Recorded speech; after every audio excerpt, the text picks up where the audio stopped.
Right. Muri Zimbabwe. Ndini wenyu super Nexus. Connecting the people. Pamzinda vanhu. From the people, by the people, by public demand. And it because vanhu vanenge vachida kuti semazimbabweans tigone kutaura nyaya dziri serious on a serious level. And it kuti tive nekunzwisisana. So apa in this update, news update, we are talking about zvemweya muri Zimbabwe. Vaya vanoti muchadenga hatistega mune zvirimo ende isusu tiri panapa takakonectwa nevadzimu vedu.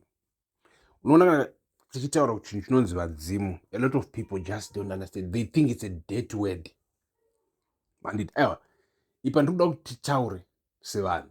Handiti kuti vadzimu, what does it mean? Zviri kumborevei kuti tiri kuti vadzimu? Handiti katichiti vadzimu muri Zimbabwe tiri kureva madzinza, vanhu your bloodline, dzinza rako, to just know these people kuti oh inini panapa mudhara wangu nhingi, and then kumashure kwake nhingi, and then kumashure shinda, and then when you know all these things or all these guys, it will be easy kuona kuti how did you wakauya sebva kuchimpanzi kusvika kuno kwatiri uno.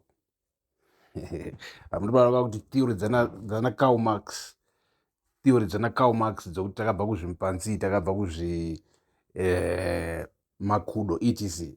You understand? It might make sense. I think it makes sense, but somehow it might be a lie. And it kuti takabva kumakudo, I mean, so zvakada semka zvakabva kupi? And it. So anyway, tiri papapa tina vazhombe n'anga yekuti panapa tanguri tai broadcaster tichipa vanhu zvinenge zvataugwa, and then tozotaura naTete Masivanda vobva vatiudza kuti oh kana vazukuru makutaura zvomweya, makutaura zvechivanhu zvemidzimu, takutaura zvereal identity yako semuZimbabwe. Whether you are run away from it, whether you curse it, you say I'm not part of it, but it doesn't have to be like that.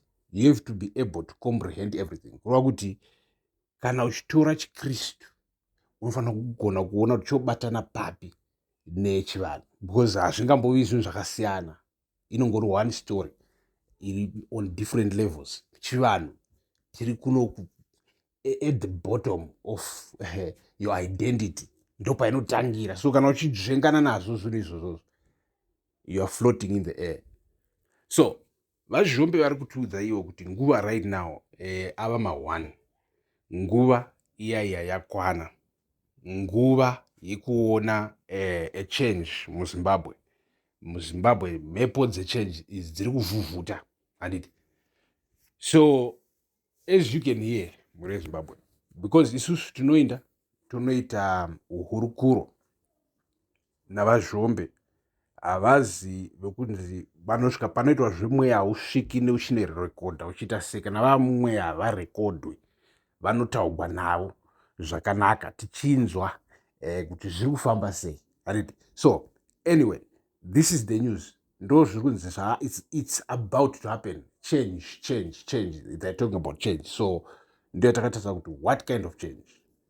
So stay tuned. Pamzinda vanhu neni wenyu super. Peace.